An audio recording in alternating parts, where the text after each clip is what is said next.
Mata TV YouTube Indonesia dengan bangga mempersembahkan sebuah storytelling kekinian abad ini diangkat dari karya besar S.H. Mintarja yang sangat populer di masanya, berlatar belakang kisah tanah Jawa masa lampau, tepatnya di penghujung kejayaan kerajaan tanah Jawa dengan judul Api di Bukit Menoreh. Pada kesempatan yang sangat baik ini, kita masuk pada episode yang ke-100. Selamat menikmati. Pada episode sebelumnya telah diceritakan, sebelum Untara mendahului rombongan itu bersama beberapa orang untuk mengatur penyambutan, maka ia masih sempat melihat Panji-Panji Wiratamtama berkibar pada sebuah landaian tombak. Panji-Panji Wiratamtama yang mengatakan bahwa dalam rombongan itu ada seorang perwira tertinggi dari kesatuan Wiratamtama. Kepada Untara dan orang-orangnya sekali lagi Ki Gede Pemanahan berpesan, "Untara, kalau kau masih mengharap bahwa Sumangkar benar-benar akan menyerah, maka sekali lagi aku pesankan, rahasiakan dahulu apa yang telah terjadi." Untara mengangguk sambil menjawab, "Ya Ki Gede, akan kami lakukan." Untara itu pun kemudian mendorong kudanya berjalan lebih cepat untuk mendahului rombongan Ki Gede Pemanahan.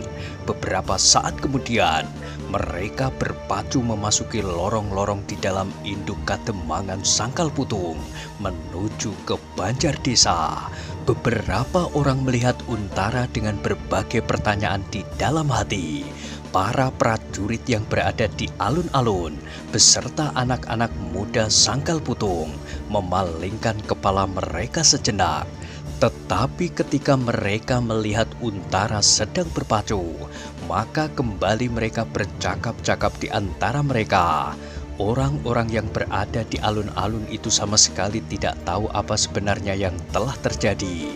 Mereka menyangka bahwa Untara memang sedang bermain-main sendiri, permainan yang masih dirahasiakan bagi mereka. Melihat kedatangan Untara tanpa Ki Gede Pemanahan, hati Widura berdesir. Apakah Untara telah terlambat sehingga Ki Gede Pemanahan menemui bencana? Dengan tergesa-gesa, ia segera menyongsong kedatangan Untara. Demikian Untara meloncat dari punggung kudanya di muka pendopo Banjar Desa.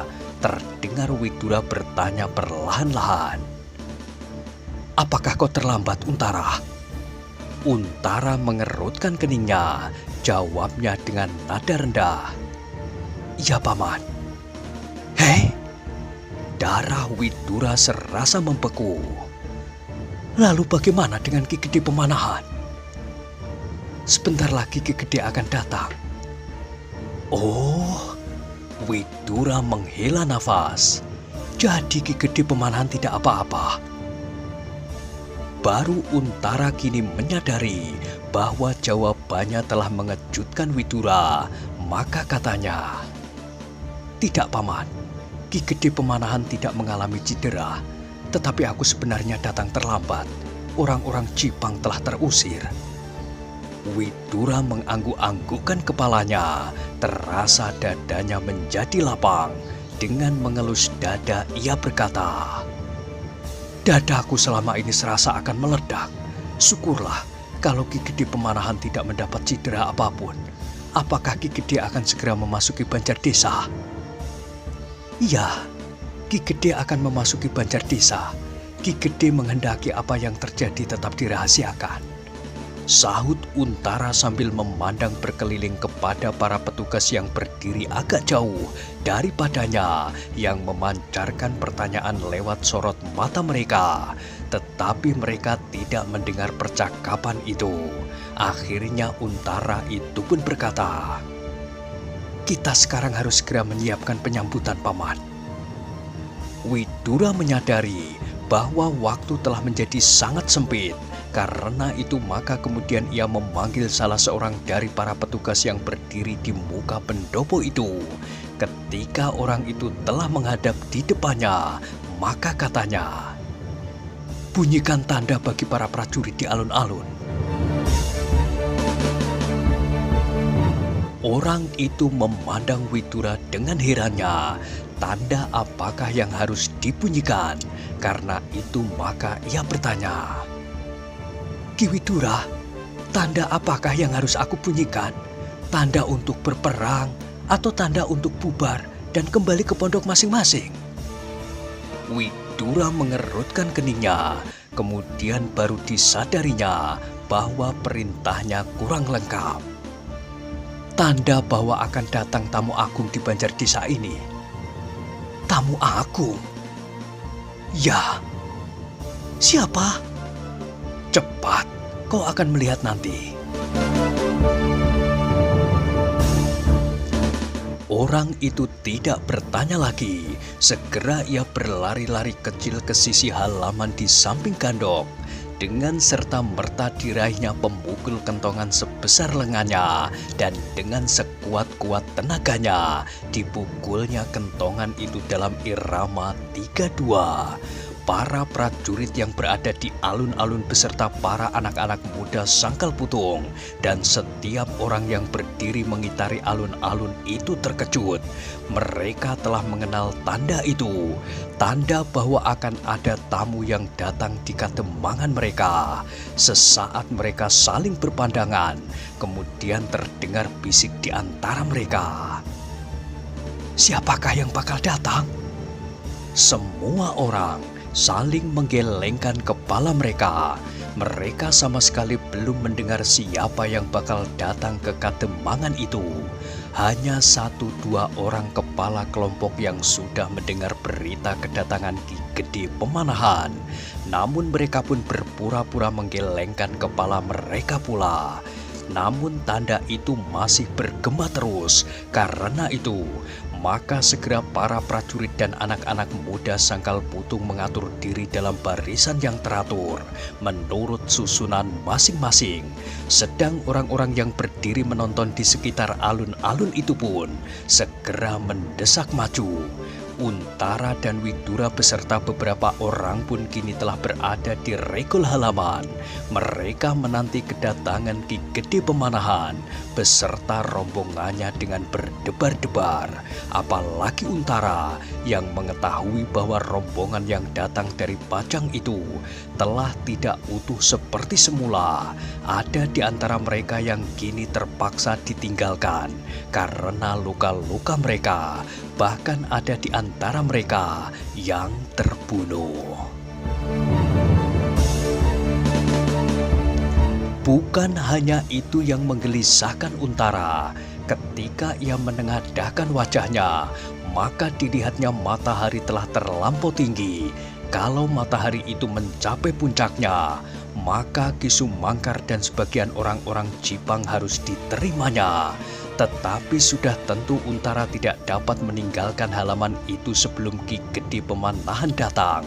Ia hanya dapat mengharap mudah-mudahan Ki Gede Pemanahan segera datang dan orang-orang Jipang tidak mendahului waktu yang telah ditentukan. Apalagi kalau orang-orang Jipang itu curang. Dan seperti apa yang dikatakan oleh Ki Tambak Wedi, mereka datang untuk menghancurkan Sangkal Putung, tidak untuk menyerah. Orang-orang di gardu-gardu akan dapat dikelabuhinya. Mereka datang untuk berpura-pura menyerah sebelum mereka mencekik leher para peronda, sehingga mereka tidak sempat memukul tanda bahaya. Untara itu seakan-akan berdiri di atas bara api. Sekali ia melangkah ke tengah-tengah jalan melihat apakah Ki Gede Pemanahan telah tampak. Sekali ia melangkah ke regol halaman sambil berkomat kamit. Ia beserta pasukannya harus segera ke benda melihat kehadiran orang-orang Jipang dengan senjata di tangan. menyaksikan mereka mengumpulkan senjata-senjata mereka dan kemudian menerima mereka secara resmi yang seharusnya disaksikan oleh Ki Gede Pemanahan. Kemudian orang-orang Pajang harus menyingkirkan senjata-senjata itu. Selanjutnya, orang-orang Jipang itu besok atau lusa harus pergi ke Pajang dengan sebuah pengawalan yang kuat bersama-sama Ki Gede Pemanahan. Tetapi melihat perkembangan terakhir, maka rencana itu pun harus mendapat perubahan. Ternyata Ki Tambak Wedi sudah mulai bergerak terlampau cepat dari dugaan Untara. Sehingga pada saat-saat orang Jipang nanti selamat dalam perjalanan ke Pajang pun harus diperhitungkan setiap kemungkinan yang dapat dilakukan oleh Ki Tambak Wedi. Waktu yang pendek itu terasa betapa panjangnya. Untara hampir-hampir menjadi tidak bersabar lagi. Dan hampir-hampir ia memerintahkan menyediakan kudanya untuk kembali menyongsong Ki Gede Pemanahan. Dalam pada itu segera prajurit Pajang dan orang-orang Sangkal Putung yang berada di alun-alun kecil di muka banjar desa itu pun mulai menebak-nebak siapakah tamu agung yang bakal datang. Dalam keraguan-raguan itu terdengar seseorang berbisik, "Apakah orang-orang Jipang yang menyerah itu kita terima sebagai tamu agung?" Kawannya berbicara mengerenyitkan alisnya. Gumamnya, "Tentu tidak. Siapa tahu anak-anak yang selama ini menjadi liar dan gila itu kini mendapatkan perlakuan yang berlebih-lebihan. Mereka dimanjakan dan dihormati seperti tamu agung. Kalau demikian, aku akan memaki mereka di depan orang banyak ini," sahut orang yang diajak berbicara. Tidak hanya memaki, selayang lain yang mendengar pembicaraan itu. "Aku akan melempar mereka dengan tombakku ini." Pembicaraan itu segera terhenti ketika mereka mendengar sebuah teriakan melengking dari salah seorang pemimpin penghubung. "Tamu kita telah datang." "Setan," desis salah seorang prajurit. "Apakah benar mereka orang-orang Jipang? Tetapi mereka datang dari arah yang lain. Lihat, para pemimpin kita menyongsong para tamu yang datang dari arah timur." Mereka pun kemudian terdiam. Tetapi beberapa orang yang sudah melihat kedatangan serombongan prajurit Pajang dengan sebuah panji-panji yang telah mereka kenal menjadi terkejut bukan kepalang. Rombongan yang semakin lama menjadi semakin dekat itu ternyata membawa panji-panji kehormatan Wiratamtama, bukan sekedar panji-panji pasukan Wiratamtama. Panji-panji yang mengabarkan bahwa di dalam rombongan itu ikut serta Panglima Wiratamtama, Ki Gede Pemanahan. Tiba-tiba dengan serta-merta mereka pun bersorak. Semakin lama menjadi semakin keras. Orang-orang yang berdiri di belakang yang tidak dapat melihat arah kedatangan para tamu karena terhalang pepohonan di samping lapangan itu semakin ingin tahu siapakah sebenarnya yang datang. Orang-orang yang berdiri di muka yang dapat melihat agak jauh sepanjang jalan di muka banjar desa itu pun berteriak, "Ki Gede Pemanahan! Ki Gede Pemanahan!" "Kau dengar kata-kata itu?" bertanya salah seorang prajurit yang berdiri di belakang. "Apakah betul mereka menyebut nama Ki Gede Pemanahan?" Mereka pun terdiam. Kembali mereka mendengar sorak itu, sehingga akhirnya orang-orang yang berdiri di belakang tidak dapat mengendalikan diri lagi. Segera mereka mendesak maju, sementara rombongan dari Pajang pun sudah semakin dekat. Yang pertama-tama mereka lihat adalah panji-panji itu, dan dengan serta-merta pula mulut mereka berdesis. Panji-panji itu adalah panji-panji kehormatan, bukan panji-panji pasukan Wiratamtama. Yang datang bukanlah sepasukan prajurit dalam siaga tempur. Yang datang adalah Panglima Wiratamtama.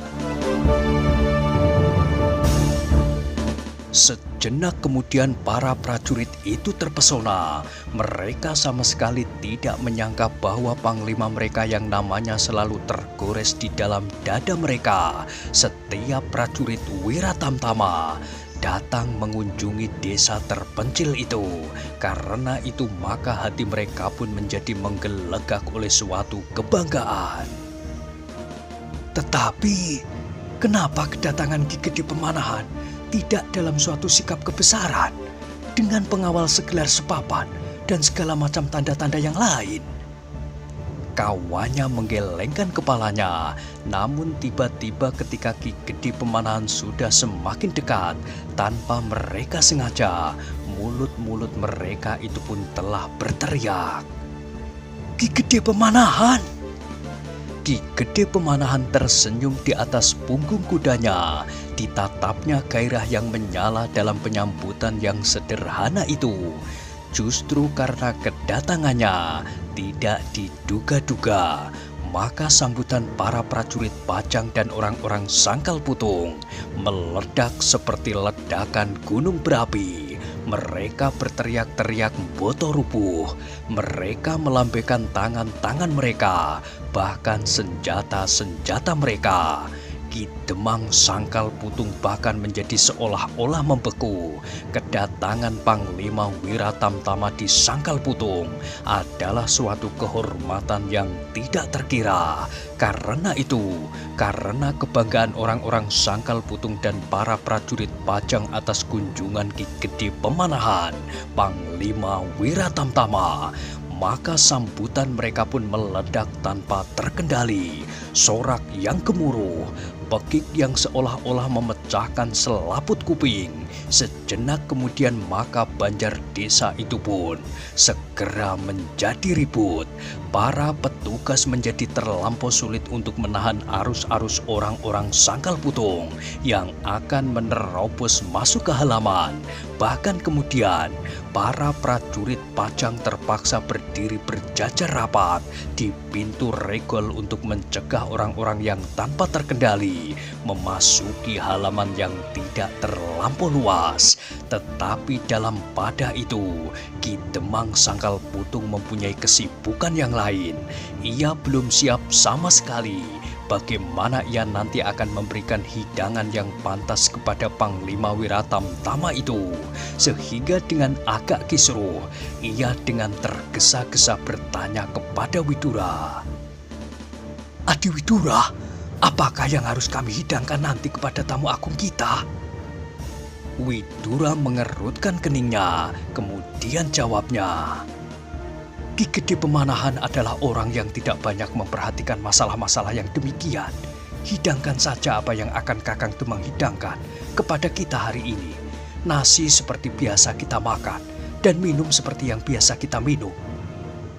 "Ah," desah Ki Demang, "itu terlampau sederhana bagi seorang Panglima Wiratamtama."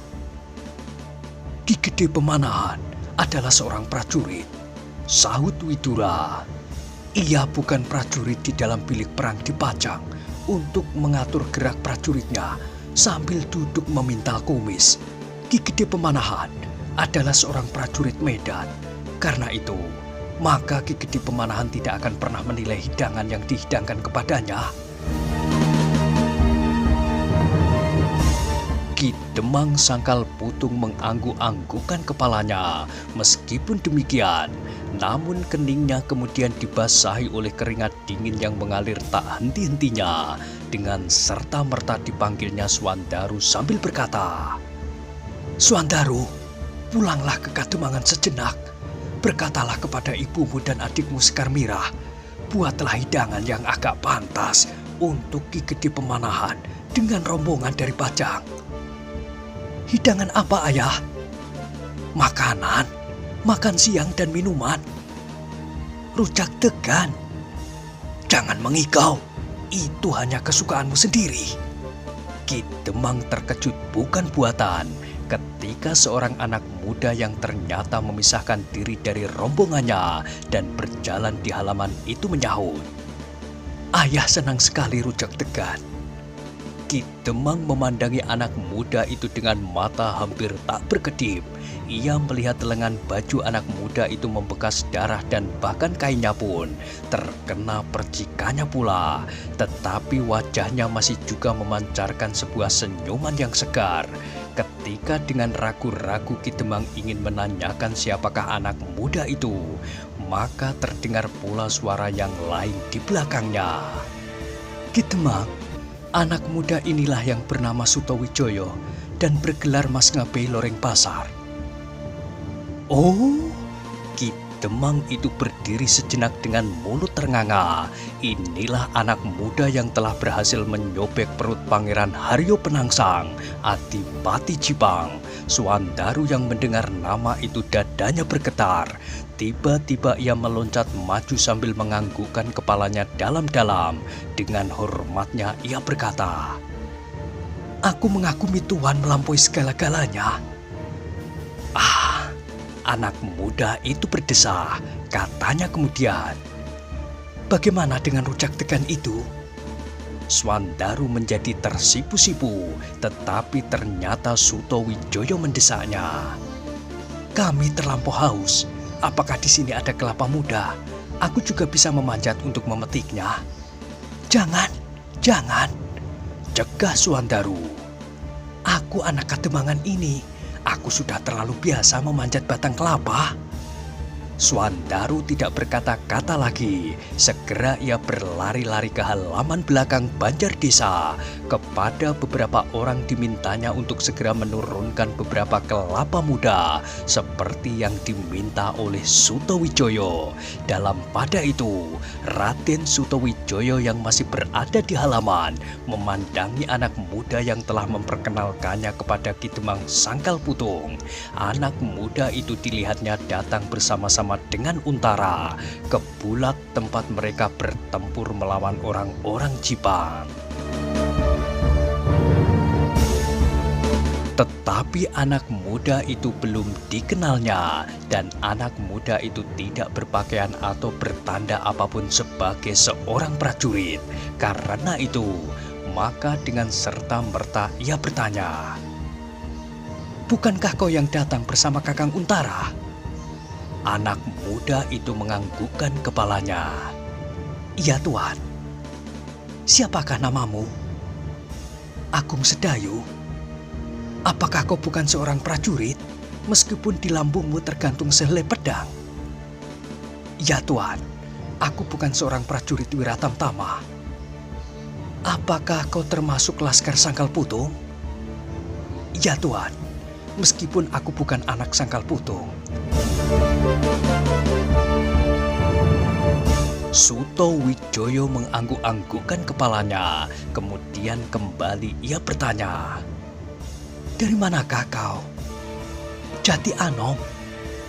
"Oh, jadi apakah kau mempunyai hubungan khusus dengan Kakang Untara?" "Aku adiknya." Sutowijoyo tertawa. "Hehehe, pantas," katanya. Tetapi ia tidak meneruskannya. Ternyata Agung Sedayu menarik perhatiannya. Kecuali umurnya yang sebaya, juga ketangkasannya.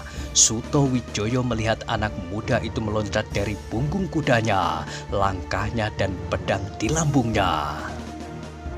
Tetapi anak muda ini tampaknya agak berbeda dengan orang-orang yang berada di halaman itu. Bahkan dengan Untara dan Widura sekalipun, Agung Sedayu bersikap lain daripada para prajurit. Anak muda itu tidak sekeras kakaknya. Sikapnya agak lebih lunak meskipun dari sepasang matanya memancar pula sifat-sifat yang membayangkan betapa anak muda itu memandang hari depan dengan penuh gairah. "Apakah kau sudah lama berada di tempat ini?" bertanya Sutowijoyo. "Belum, Tuan." "Sejak Paman Widura di sini?" Agung Sedayu menggelengkan kepalanya. "Tidak, belum lama. Aku datang bersama-sama dengan Kakang Untara." "Oh," Sutowijoyo mengerutkan keningnya. "Ya," serunya. Tiba-tiba putra Panglima Wiratamtama itu teringat sesuatu. Katanya, "Aku pernah mendengar laporan yang disampaikan oleh seorang penghubung tentang dirimu, tentang Agung Sedayu. Bukankah kau yang menyampaikan berita pertama kali ke Sangkal Putung tentang gerakan Tohpati?" Wajah Agung Sedayu menjadi tertunduk karenanya. "Bukankah begitu?" Agung Sedayu menggigit bibirnya. Yang menjawab kemudian adalah pamannya yang masih berdiri di sampingnya. "Ya, Angger Agung Sedayulah yang telah membawa berita itu. Berita yang seolah-olah telah melepaskan kami dari bencana." "Luar biasa, kau benar-benar mengagumkan." Tetapi Agung Sedayu menjadi semakin rikuh. Terasa wajahnya menjadi tebal, seakan-akan kulit di mukanya menjadi bengkak. Yang mengucapkan pujian itu adalah anak muda sebayanya yang pernah bertempur melawan Haryo Penangsang. Apalagi kalau dikenangnya apa yang sebenarnya terjadi pada waktu itu. Tetapi pembicaraan itu pun segera terhenti. Widura dengan tergesa-gesa harus naik ke pendopo. Para tamu dan para pemimpin prajurit Pajang di Sangkal Putung telah duduk di pendopo Banjar Desa. Ki Demang pun segera dipanggil pula duduk di antara mereka. Alangkah tegang sikap Demang Sangkal Putung itu menghadap seorang Panglima Wiratamtama adalah kesempatan yang baru pertama kali ini didapatnya. Dahulu seorang Tumenggung dari Demak pernah datang pula ke Kademangan ini. Pada saat itu ia dan para pamong Kademangan harus duduk beberapa langkah dari para tamu itu sambil menundukkan wajah mereka dalam-dalam. Dengan sikap yang garang Tumenggung itu memberikan beberapa perintah dan petuah, tetapi hampir tak seorang pun yang mendapat kesempatan untuk mengucapkan sepatah pertanyaan pun, dan bahkan hampir tak ada kesempatan untuk menatap wajah Tumenggung yang dikawal oleh beberapa orang prajurit dengan segala macam tanda-tanda kebesaran. Tetapi kini yang datang adalah orang tertinggi dari kesatuan Wiratamtama. Justru begitu sederhana dan ramah. Semua orang mendapat kesempatan duduk dalam lingkaran bersama-sama, berbicara dengan ramah dan berbincang dengan terbuka.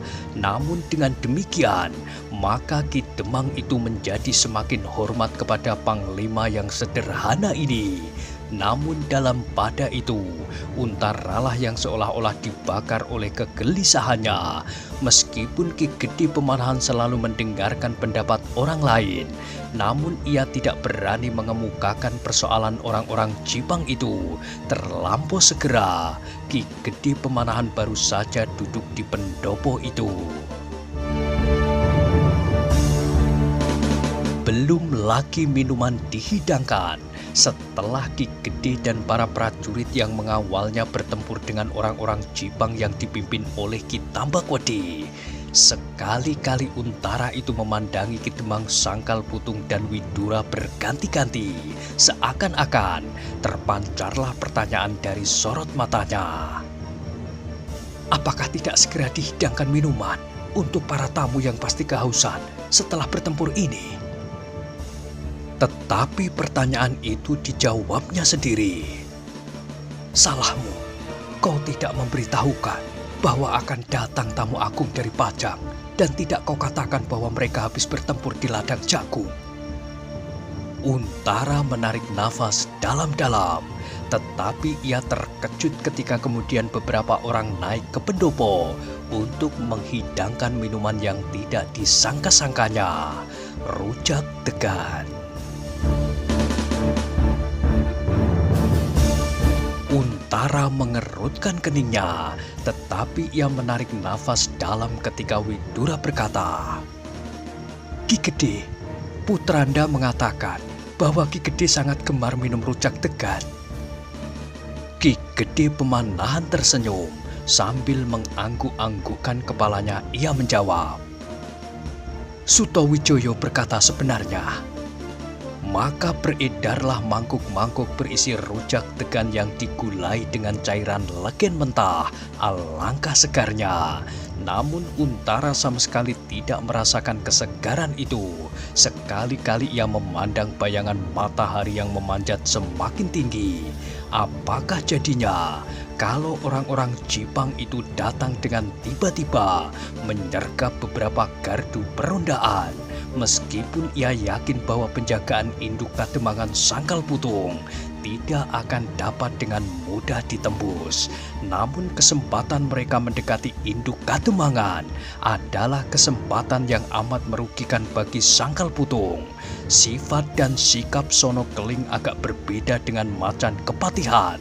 Apalagi kini di antara mereka ada orang-orang seperti Ki Tambakwedi dan si Danti yang tamak itu. Nah, bagaimanakah kisah selanjutnya? Silahkan ikuti terus kisah Api di Bukit Menoreh pada episode berikutnya. Sampai jumpa.